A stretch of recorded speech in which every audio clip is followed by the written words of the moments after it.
আহা, যে নবীর চেহারা আমার নূরময় চেহারা, জ্যোতির্ময় চেহারা, আলোকময় চেহারা, উজ্জ্বলময় চেহারা, যে নবীর চেহারার নিকটে কসম খোদার আজকে পূর্ণিমার চাঁদের চাঁদনি ফেল হয়ে যায়। সুবহানাল্লাহ সুবহানাল্লাহ।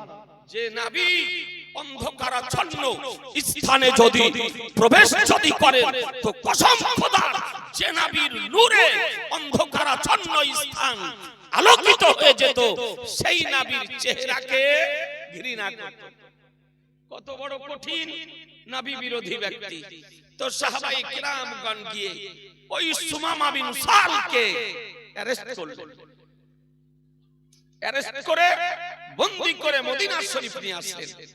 মদিনা শরীফ নিয়ে এসে খাম্বার সঙ্গে বেঁধে দিলেন, বেঁধে রাখলেন। খাবারের সময় হলে খাবার দেওয়া হতো, পানির প্রয়োজন হলে পানি দেওয়া হতো, বাথরুমে যাওয়ার দরকার হলে বাথরুমে যেতে দেওয়া হতো। 3 দিন ধরে বাঁধা বেঁধে রাখা হলো। কয়দিন বেঁধে রাখা হলো? 3 দিন বেঁধে রাখা হলো। প্রথম দিন আমার দয়ার নবী, মায়ার নবী, রহমতের নবী, নবী আমার মসজিদ প্রবেশ করলেন। নামাজ পড়ে বেরিয়ে যাওয়ার সময় জিজ্ঞাসা করতেছেন, বলে সুমামা বিন সাল কেমন আছো, কেমন আছো? নবীর জিজ্ঞাসা করার সঙ্গে সঙ্গে সুমামা বিন সাল একজন দুর্ধর্ষ মানুষ, বাঘ আজকে খড়ে পড়েছে, হৃদয় বিগলিত হয়ে চোখ দিয়ে অশ্রু প্রবাহিত হচ্ছে। মুসলমান চোখ দিয়ে পানি প্রবাহিত হচ্ছে। বলে দেখুন, আপনি যদি আমাকে ছেড়ে যদি দেন তো জানবো যে আপনি আমার উপরে দয়া করবেন, আর যদি আপনি আমাকে হত্যা করেন তো আমি জানবো যে একজন খুনি ব্যক্তিকে হত্যা করেছে। আর যদি আমাকে অর্থের বিনিময়ে যদি ছাড়েন আমি অর্থ পরিশোধ করতে প্রস্তুত আছি। 3টি অপশন, যে কোনো আপনি একটি আমাকে সুযোগ দিতে পারেন। আমার রহমতুল লিল আলামিন উত্তর দিলেন না। একদিন হলো, 2 দিন হলো, 3 দিন হলো, একই প্রশ্ন, একই উত্তর। আর এই দিকে সাহাবায়ে কিরামগণ মিয়ান থেকে তরবারিকে বের করে প্রস্তুতি নিয়ে রয়েছেন যে নবীর যদি অর্ডার যদি পাই, পারমিশন যদি পাই, অনুমতি যদি পাই, ইজাজত যদি পাই তো প্রকাশ্য দিবালোকে মদিনার সরজমিনে নবী বিরোধী ব্যক্তি সুমামা বিন উসালকে হত্যা করব। হত্যা করার জন্য প্রস্তুতি নিয়ে রয়েছে। কিন্তু 3 দিনের দিন আমার রহমতুল লিল আলামিন নবী বলতেছেন, বলে সাহাবীগণ আতলিকু সুমামা, এ সাহাবীগণ সুমামাকে ছেড়ে দাও। হত্যা করতে হবে না, প্রতিশোধ নিতে হবে না, বদলা নিতে হবে না, কাসাস নিতে হবে না, ছেড়ে দাও সুমামা বিন উসালকে। নবীর নির্দেশ, নবীর হুকুম, সাহাবায়ে কিরামগণ ধরে নিয়ে আসার পর 3 দিন বেঁধে রাখার উপর ছেড়ে দিতে বাধ্য হলেন। সুমামা বিন উসালকে ছেড়ে দেওয়া হলো। একটু চিন্তা করে দেখবেন, আচ্ছা বলেন তো, এত কষ্ট করে ইয়ামামা থেকে নবীর দুশমনকে ধরে নিয়ে আসার পর 3 দিন বেঁধে রাখার পর নবী আমার বলছেন ছেড়ে দাও। আর সাহাবায়ে কিরামদের ইচ্ছা যে কে প্রকাশ্য দিবালোকে হত্যা করব, জানো কিয়ামত পর্যন্ত নবী বিরোধীদের জন্য জানো জ্বলন্ত দৃষ্টান্ত হয়ে থাকে। কিয়ামত পর্যন্ত নবী আমার বলেন ছেড়ে দাও। সাহাবায়ে কিরামগণ সুমামা বিন উসালের বাহ্যিক দিককে দেখতেছে, আর নবী আমার নবুয়তের দৃষ্টিতে সুমামা বিন উসালের ভবিষ্যৎকে দেখতেছে।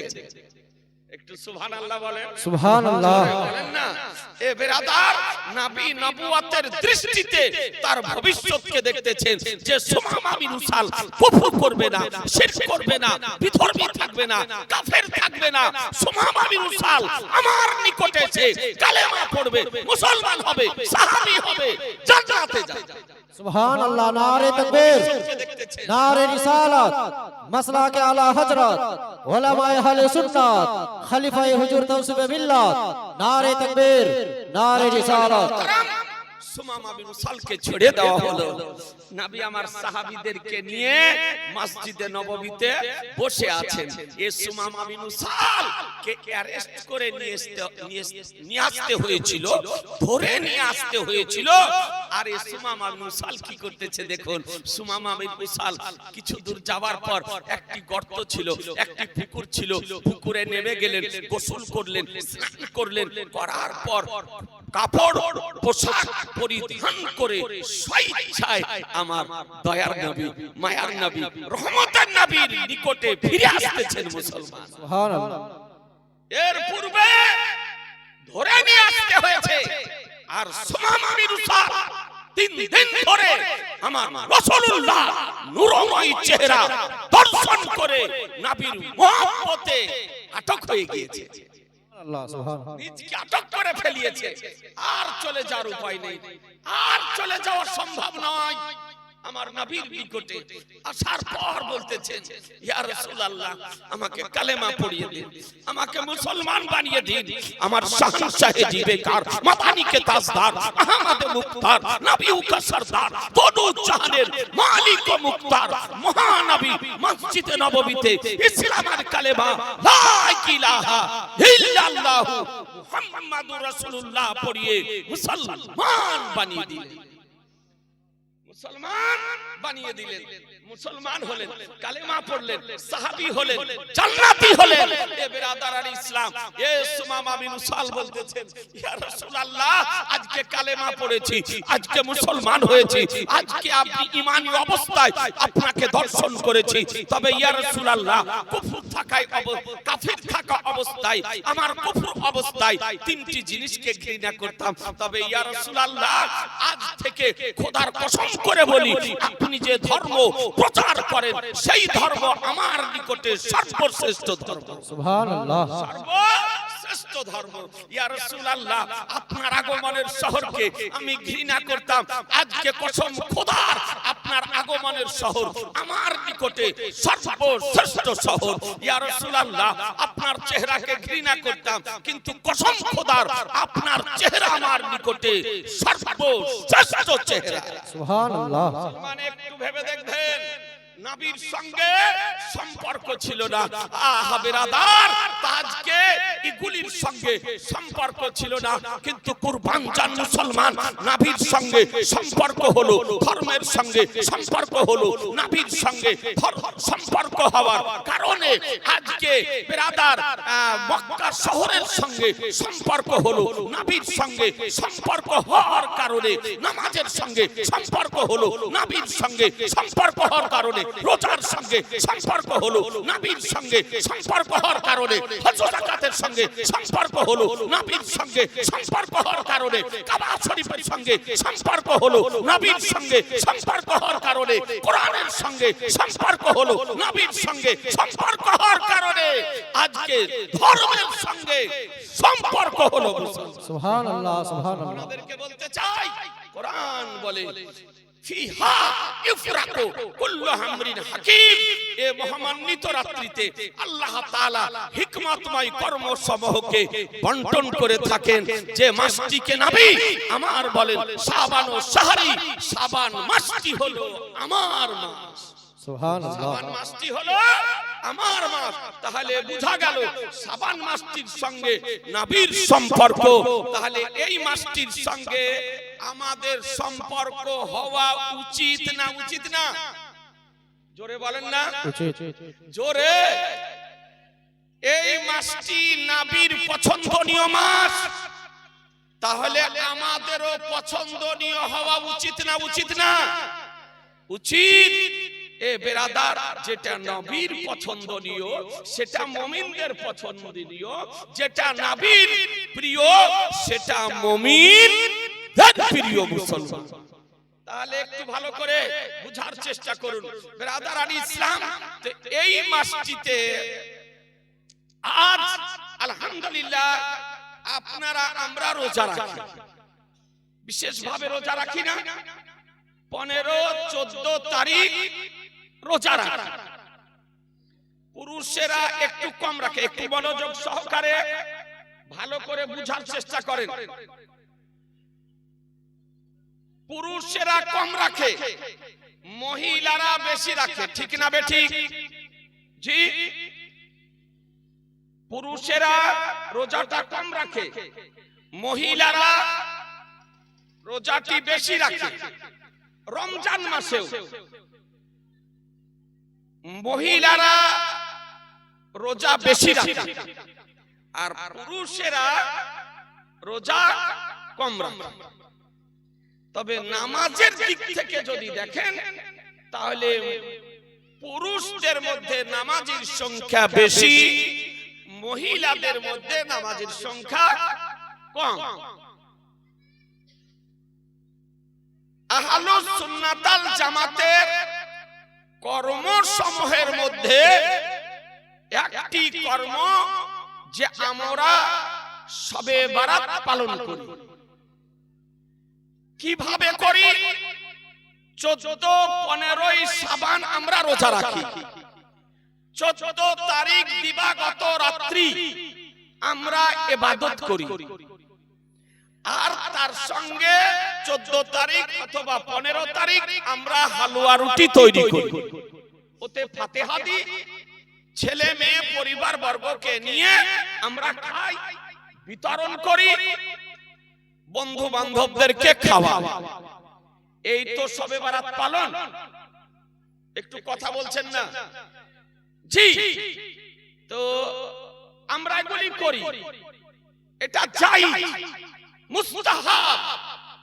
শবে বারাতে রোজা রাখা মুস্তাহাব। 14 তারিখ দিবাগত রাত্রি ইবাদত করা নফল, মুস্তাহাব। কেউ যদি রোজা না রাখে তার জন্য পাপ হবে তা নয়। কেউ যদি 14 তারিখ দিবাগত রাত্রি ইবাদত না করে তার জন্য যে গুনাহ হবে তা নয়। কিন্তু রোজা যদি রাখে তবে নেকি হবে, সওয়াব হবে। ইবাদত যদি করে সওয়াব হবে। এ আজিজানে মুহতারাম, এটা আহলুস সুন্নাত ওয়াল জামাতের বিশ্বাস। কিন্তু বর্তমান সময় সোশ্যাল মিডিয়াতে কিছু অনভিজ্ঞ ব্যক্তি, জ্ঞানপাপী ব্যক্তি, ইহুদি খ্রিস্টানদের দালাল ছদ্মবেশী ভাবে আদা জল খেয়ে কোমর বেঁধে ময়দানে নেমেছে। আজকে তারা বলতেছে যে কেউ যদি শবে বারাতে রোজা রাখে তো জাহান্নামে যাওয়ার জন্য এটাই যথেষ্ট। তার মানে আর অন্য কোনো পাপ যদি না করে, অন্য কোনো গুনাহ যদি না করে, কেবলমাত্র শবে বারাতে কোনো মহিলা বা কোনো পুরুষ রোজা যদি রাখে তো জাহান্নামে যাওয়ার জন্য যথেষ্ট। আচ্ছা বলেন, রোজা রাখা ভালো না খারাপ? চা খানার কথা বলেন, একটু জোরে বলতে হবে। রোজা রাখা ভালো, ইবাদত করা ভালো না খারাপ? ভালো। তাহলে ভালো কাজ করে জাহান্নামে যেতে হয় না জান্নাত পাওয়া যায়? জান্নাত পাওয়া যায়। এ বেরাদার, আর ই গাধা বলতেছে, ই কানা বলতেছে, ই প্রতিবন্ধী বলতেছে, এ হ্যান্ডিক্যাপ বলতেছে যে শবে বারাতে রোজা রাখলে আর জাহান্নামে যাওয়ার জন্য যথেষ্ট। নাউজুবিল্লাহ মিন যালিক।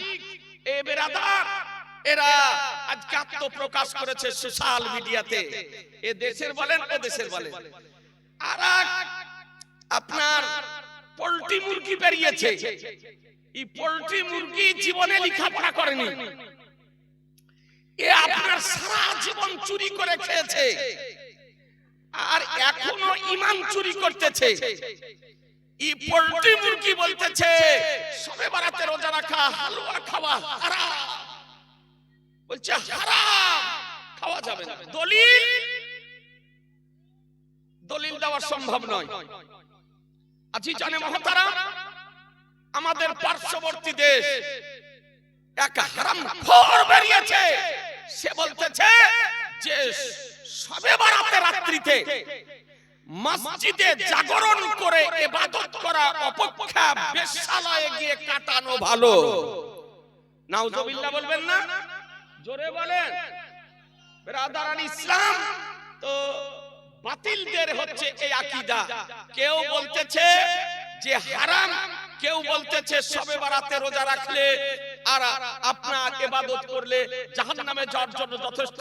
কেউ বলতেছে মসজিদে ইবাদত করা অপেক্ষা বেশ্যালয়ে গিয়ে রাত্রি কাটানো ভালো। এরা নবীর পক্ষের লোক না বিপক্ষের লোক? জোরে বলতে হবে যে এরা নবীর বিপক্ষের লোক। এ বেরাদারান ইসলাম, আপনাদেরকে বলতে চাই যে এদের এ ধারণা ভুল ধারণা, গলত ধারণা, হাদিস ও কোরআনের অপব্যাখ্যাকারী এরা। আজকে নবীর উপরে এরা মিথ্যা আরোপকারী। এ বেরাদার, আসুন হাদিস ও কোরআনের আলোকে সঠিক বিষয়টি আমরা বুঝার চেষ্টা করি যে আদৌ শবে বরাতে রোজা রাখা চলবে না চলবে না, ইবাদত করা যাবে না যাবে না। এ বেরাদারান ইসলাম, আপনাকে দু একটি হাদিস শরীফ দেখায়।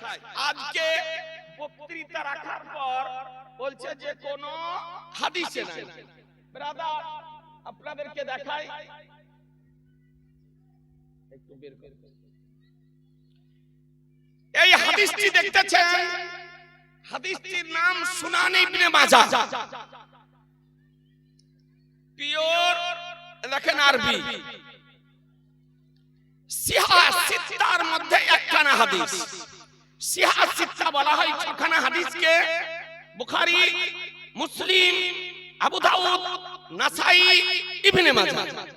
এই ছখানাকে যে সিহা সিত্তার হাদিস বলা হয়, তার মধ্যে একখানা লেবানন বাইরুতের প্রিন্ট। এই হাদিসে আপনার 272 পৃষ্ঠা।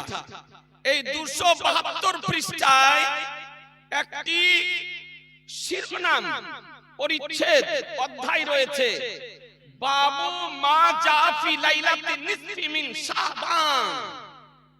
অর্থাৎ এই পরিচ্ছেদটি হচ্ছে নিসফে শাবানের রাত্রি বর্ণনা। যে নিসফে শাবানের রাত্রি সম্পর্কে এই পরিচ্ছেদে আলোচিত হয়েছে। তো এই পরিচ্ছেদে হাদিসটি কি একটু দেখুন। 272 পৃষ্ঠা, আপনার হাদিস নাম্বার 1388। হাদিস নাম্বার কত বললাম? জোরে বলেন না। 1388। দেখুন হাদিস শরীফটি। عن علي بن ابي طالب قال رسول الله صلى الله عليه وسلم اذا كانت ليله النصف من شعبان فقوموا ليلها وصوموا نهارها فان الله ينزل فيها لغروب الشمس الى السماء الدنيا فيقول على من مستغفر لي فاغفر له على مسترزق فارزقه على مبتلا فاعافيه على كذا حتى يطلع الفجر। সুবহানাল্লাহ, সুবহানাল্লাহ, সুবহানাল্লাহ। ব্রাদারান ইসলাম, হাদিসটি বাংলা অনুবাদ শুনুন। হযরত আলী ইবনে আবি তালিব রাদিয়াল্লাহু তাআলা হতে বর্ণিত, তিনি বর্ণনা করেন যে আমার রাসূলুল্লাহ সাল্লাল্লাহু তাআলা আলাইহি সাল্লাম বলেছেন, যখন নিসফে শাবানের রাত্রি হবে তো তোমরা রাত্রিতে কিয়াম করো, রাত্রিতে ইবাদত করো। ফাকুমু লাইলাহা, রাত্রিতে তোমরা ইবাদত করো। ওয়া সুমু নাহারাহা, আর দিনে রোজা রাখো। সুবহানাল্লাহ, জোরে বলেন না, আর একটু জোরে, একটু লক্ষ্য করুন। এরা বলতেছে রোজা রাখলে, ইবাদত করলে জাহান্নামে যাবে। আর দেখুন হাদিস শরীফের মধ্যে রোজা রাখার কথা, ইবাদত করার কথা কে বলেছেন? আমার রাসূলুল্লাহ বলেছেন। কে বলেছেন? আমার রাসূলুল্লাহ বলেন যে তোমরা রাত্রিতে ইবাদত করো আর দিনে রোজা রাখো। কেননা আল্লাহ তাআলা এই রাত্রিতে আসমানে দুনিয়ায় নিজের শান মোতাবেক দৃষ্টিপাত করেন এবং বলেন, কেউ কি ক্ষমা প্রার্থনাকারী আছো, আমি তাকে ক্ষমা করব। কেউ কি রুজি অন্বেষণকারী আছো, যে আমি তাকে রুজি প্রদান করব। কেউ কি বিপদগ্রস্ত আছো, আমি তার বিপদ মুক্ত করব। এই রকম করে আল্লাহ সকাল পর্যন্ত বলতে থাকেন। সুবহানাল্লাহ। তাহলে বোঝা গেল যে নিসফে শাবান শবে বারাতে রাত্রিটি কত গুরুত্বপূর্ণ রাত্রি, তাৎপর্যপূর্ণ রাত্রি, মাহাত্ম্যপূর্ণ রাত্রি, ফজিলতপূর্ণ রাত্রি, বরকতময় রাত্রি। যে রাত্রিতে আল্লাহ তাআলা আসমানে দুনিয়ায় নিজের শান মোতাবেক দৃষ্টিপাত করেন এবং ক্ষমা প্রার্থনাকারীকে ক্ষমা করে থাকেন, রুজি অন্বেষণকারীকে রুজি প্রদান করে থাকেন, বিপদগ্রস্ত ব্যক্তিকে বিপদ থেকে মুক্তি প্রদান করে থাকেন। আরে এই রাত্রিতে ইবাদত করার কথা রাসূলুল্লাহ বলেছেন, রোজা রাখার কথা রাসূলুল্লাহ বলেছেন। সুবহানাল্লাহ। তাহলে বলুন মুসলমান, নবীর কথা মানবেন না মোল্লার কথা? জোরে বলেন, নবীর কথা না মোল্লার কথা? নবীর কথা। এ বেরাদার, আমরা বলি কোরআন হাদিস যেখানে আমরা আছি সেখানে। একটু জোরে বলেন না, কোরআন হাদিস যেখানে আমরা আছি সেখানে। কোরআন হাদিস যেখানে আমরা আছি সেখানে। ইজমা কিয়াস যেখানে আমরা আছি সেখানে। নারায়ে তাকবীর, আল্লাহু আকবার, নারায়ে রিসালাত, ইয়া রাসূলুল্লাহ, ওয়াসলাকে আলা জিন্দাবাদ। আজিজানে মুহতারাম, এই হাদিস শরীফ থেকে পরিষ্কার ভাবে বর্ণিত হলো। এখন বাতিল পন্থী যারা, তারা বলছে হাদিসটি জয়ীফ, হাদিসটি জয়ীফ, দুর্বল। আপনাদেরকে বলি যে হাদিসটি জয়ীফ কে বলেছে? আল্লাহ বলেছেন? আমার রাসূলুল্লাহ বলেছেন? না। কে বলেছেন? মুহাদ্দিসগণ বলেছেন যে হাদিসটি জয়ীফ। এটা নবীর কথা নয়, এটা সাহাবীর কথা নয়, এটা মুহাদ্দিসগণ বলেছেন। যারা হাদিস বিশারদ তারা বলেছেন হাদিসটি জয়ীফ। যে মুহাদ্দিসগণ হাদিসটিকে জয়ীফ বলেছেন, সেই মুহাদ্দিসগণ বলেছেন যে জয়ীফ হাদিস একাধিক মুহাদ্দিস যদি বর্ণনা যদি করেন, তবে ওই জয়ীফ হাদিসটি হাসানের পর্যায়ে পৌঁছে যায়। সুবহানাল্লাহ। হাসানের পর্যায়ে পৌঁছে যায়। যে মুহাদ্দিসগণ হাদিসকে জয়ীফ বলেছেন, সেই মুহাদ্দিসদের আরেকটি কায়দা যে ফাজাইলের ব্যাপারে জয়ীফ হাদিসের উপরে আমল করা যায়, তবে জয়ীফ হাদিস থেকে আহকাম বের করা যায় না, জয়ীফ হাদিস থেকে মাসলা মাসাইল বের করা যায় না, আপনার জয়ীফ হাদিস থেকে শরীয়তের বিধিবিধান বের করা যায় না। কিন্তু মুহাদ্দিসদের কায়দা হলো জয়ীফ হাদিস আমালের ক্ষেত্রে, ফাজাইলের ক্ষেত্রে গ্রহণযোগ্য। মুসলমান, সুবহানাল্লাহ। সুতরাং শবে বারাতের ফাজাইল, নিসফে শাবানের ফাজাইল, আজকে রোজা রাখার ফাজাইল, ইবাদত করার ফাজাইল, সুতরাং এই হাদিস মুহাদ্দিসদের উক্তি মোতাবেক এর উপরে আমল করা চাই চাই চাই। সুবহানাল্লাহ। এটা কোন কিতাবে আছে আপনাকে একটু দেখিয়ে দিই। আজিজানে মুহতারাম, এরা কিতাব খুঁজে পায় না।